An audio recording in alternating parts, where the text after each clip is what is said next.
Hello students, in this video we will discuss section A and section B of sample paper 5. Section A से start करते हैं. सीधा question number 1. Which gene was introduced in the first transgenic cow? The gene introduced in the first transgenic cow was human alpha-lactalbumin. Question number 2. What do you mean by palindromic sequence? It is the sequence of base pairs on DNA जो read करने पर एक जैसा हो on both DNA strands when orientation of reading is kept the same.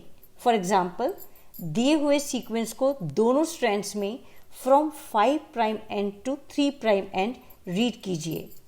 Upper strand में it is GAATTC and it is same in the lower strand also. It is again GAATTC जब हम इसको 5' end से 3' end की ओर read कर रहे हैं. So this is called as palindromic sequence. Question number 3. Mention the DNA sequence coding for serine and the anticodon of transfer RNA for the same amino acid. Serine amino acid का code है AGU on DNA और इसका anticodon है UCA on transfer RNA. Question 4. Name one symbiont which serve as biofertilizers and mention its specific role. Symbiont का नाम है Rhizobium जो leguminous plants की रूट नोड्यूल्स में पाया जाता है. बेसिकली राइजोबियम एटमॉस्फेरिक नाइट्रोजन को फिक्स करता है into organic forms and which is used as nutrients. Question number 5. Mention the useful and harmful drug obtained from latex of poppy plant. The name of drug is morphine जो poppy plant से मिलती है. Morphine को as sedative and as painkiller use किया जाता है. But morphine is harmful when it is used as opioids. Question number 6. Define test cross.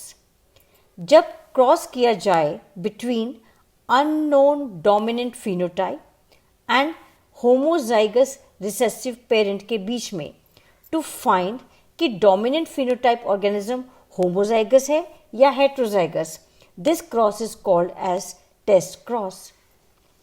Question number 7. Name the part of flower which the tassels of corn cob represent. Tassels of corn cob are stigma and style which wave in wind to trap the pollen grains. It is a type of adaptation for wind pollination. Question 8. Mention the information that a health worker derives by measuring BOD or biological oxygen demand of a water body. It indicates pollution level of water body. अगर BOD ज़्यादा होता है, it indicates more pollution level in the water and this water is unfit for drinking. Question number 9. Give an example of polygenic trait in human beings. Polygenic traits वो होते हैं जो control होते हैं by more than 2 or 3 genes. Example of polygenic trait in human beings is skin color. Question number 10. Name the kind of virus Hershey and Chase worked with their experiment and why. Hershey and Chase ने bacteriophage पर work किया. This is the virus which infects bacteria. Bacteriophage इसलिए use किया गया because during infection bacteriophage genetic material को transfer कर देता है into bacteria. Question 11. Assertion reason type questions हैं यहाँ पर. एसर्शन स्टेटमेंट देखिए. Proto oncogenes are cellular genes required for normal growth. This is the true statement. Now see the reason. Over expression of these genes destroy malignant cells. This is the false statement. Proto oncogenes अगर mutate हो जाएं या इनका over expression हो जाए, then it could lead to oncogenic transformation of cells. So second statement यहाँ पर false है. Now see the reason for the assertion. Proto oncogenes regulate करते हैं सेल ग्रोथ को एंड सेल डिफ्रेंसिएशन को, इसलिए ये नॉर्मल ग्रोथ के लिए ज़रूरी हैं. So here A is true but R is false. So correct choice is C, mark C. Question number 12, assertion statement. E. coli having PBR 322 with DNA insert at BAMH1 site cannot grow in medium containing tetracycline. This is the correct statement. Now see the reason. Recognition site for BAMH1 is present in tetracycline resistant region of PBR 322. This is also correct statement and correct explanation of assertion. क्योंकि BAMH1 की recognition site tetracycline resistant region पर present होती है, अगर हम कोई DNA का part BAMH1 site पर फिट कर देते हैं, देन ई कोलाई अपनी टेट्रासाइक्लिन रेजिस्टेंट प्रॉपर्टी को खो देता है और टेट्रासाइक्लिन मीडियम में ग्रो नहीं कर पाता. यहाँ पर करेक्ट चॉइस ए है, so mark A. Question number 13, assertion statement. IgG is the most abundant class of Igs in the body. This is the correct statement. Now see the reason. IgG is mainly found in sweat, tears, mucus, colostrum and gastrointestinal secretion. यह wrong statement है. IgA present होता है in sweat, in tears, mucus, colostrum में, not IgG. तो IgG कहाँ होता है? IgG is present in blood and in lymph and it is 80% of the total Igs. So it is the most abundant class of Igs. Clear? So correct choice यहाँ पर C है. A is true but R is false. Question number 14, assertion statement. Tropical region have got a long evolutionary time for species diversification as compared to temperate region. This is the correct statement. Now see the reason. Temperate regions have undergone frequent glaciation in the past, whereas tropical region have remained relatively undisturbed for million years. This is also the correct statement and correct explanation of the assertion. Temperate region में बहुत से changes आ चुके हैं in the past, लेकिन tropical region undisturbed रहा है, इसलिए tropical region को काफ़ी समय मिला है फॉर स्पीशीज डाइवर्सिफिकेशन. सो यहाँ पर करेक्ट चॉइस है A, mark A. Both A and R true and R is the correct explanation of A. Question 15, case based question पर आइए. This paragraph is based on interferons. Interferons virus infected cells produce करते हैं और ये protect करते हैं दूसरे non infected cells को from further viral infection. Now come to first part of the question. The interferons can be used as antiviral drugs. So correct answer है यहाँ पर B, mark B. Second part of the question पर आइए. Interferon is a type of protein which can be use to counter. Basically interferons को virus के against use किया जाता है. So it is use to counter. B point पर देखिए, hepatitis caused by virus. C पर देखिए, common cold caused by virus. So correct choice यहाँ पर डी है. Both B and C are correct, so mark D. Third part of the question. A person has developed interferon in his body. He seems to carry an infection. He seems to carry an infection of measles because measles is caused by a virus. So correct choice यहाँ पर D है, mark D. Fourth part of the question. Antibodies are A. Proteins produced in response to pathogen. Correct statement है. B. Secreted by action of T and B lymphocyte. ये भी correct है. C. Molecules that specifically interacts with an antigen this is also correct. So यहाँ पर A B C तीनों correct हैं. So correct answer है D. All of these mark D. Fifth part of the question, assertion statement देखिए. Interferons are type of antibodies produced by body cells infected by bacteria. This is wrong statement. Interferons are antibodies produced by body cells infected by virus, and it is not bacteria. So this is the wrong statement. Now see the reason statement. Interferons stimulate inflammation at the site of injury. This is also wrong statement. Interferon induces within adjacent cells an antiviral state. Interferon neighbouring cells में viral infection होने से रोकते हैं. सो यहाँ पर दोनों statement wrong हैं. So correct choice is D. Mark D. Question 16. This paragraph is about exponential and logistic model of population growth. यहाँ पर एक ग्राफ भी दिखाया गया है. साइड में देखिए, पॉपुलेशन डेंसिटी को प्लॉट किया गया है against time. Now come to first part of the question.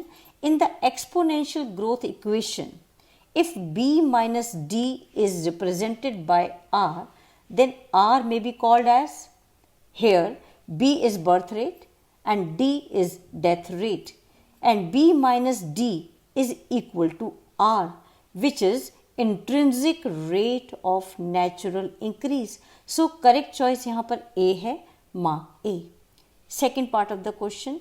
Exponential growth occurs when resources are unlimited and population density बहुत ज़्यादा हो जाती है within short time, and there is no inhibition from the crowding also.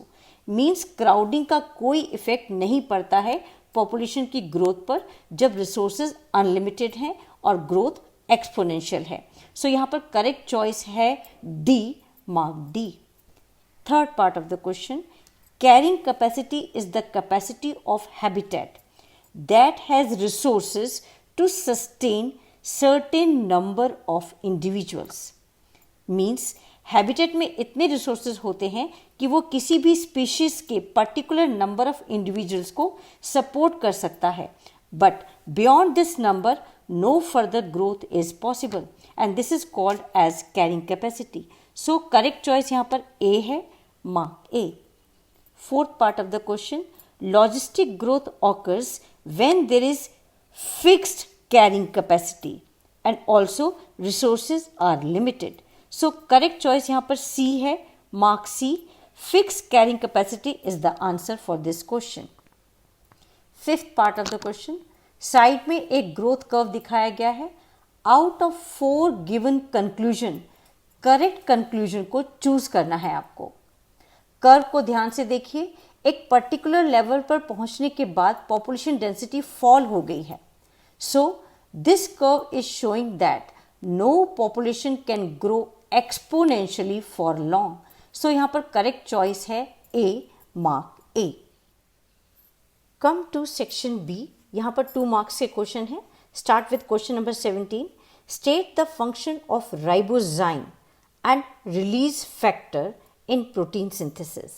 Bacteria में 23S ribosomal RNA ribozyme होता है, and this help in formation of peptide bonds between amino acids. And release factor का क्या function है? Release factor bind कर जाता है with stop codon, translation process को टर्मिनेट कर देता है and release the complete polypeptide chain.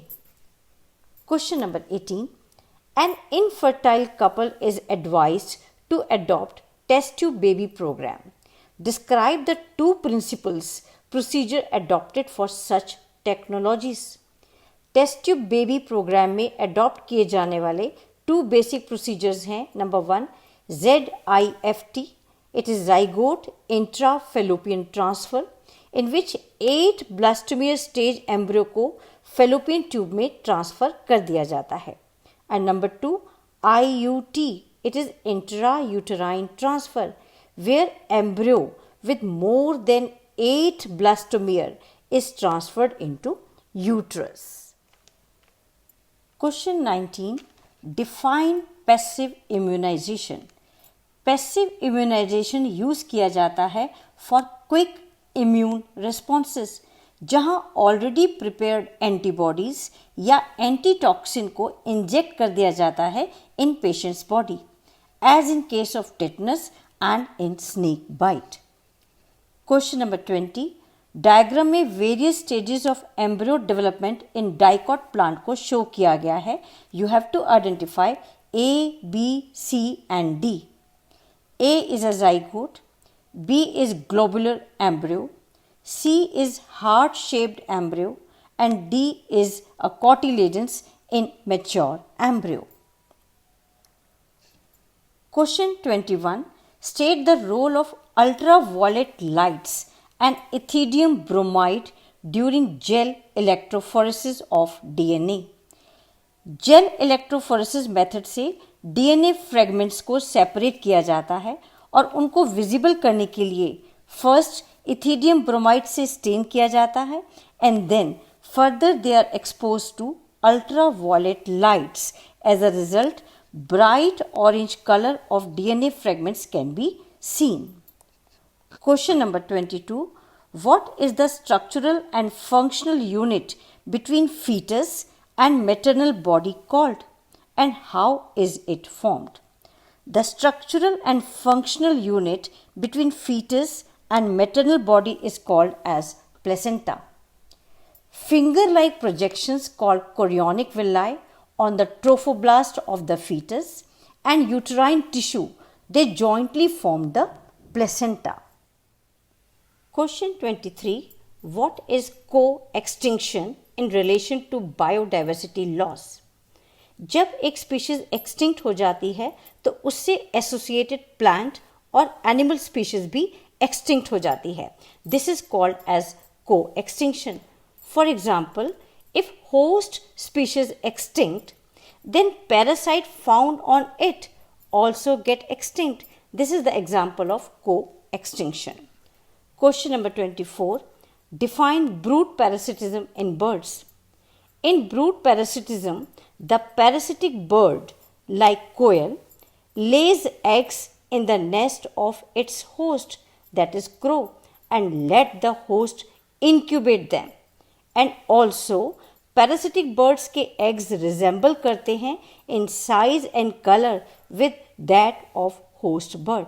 This is called as brood parasitism.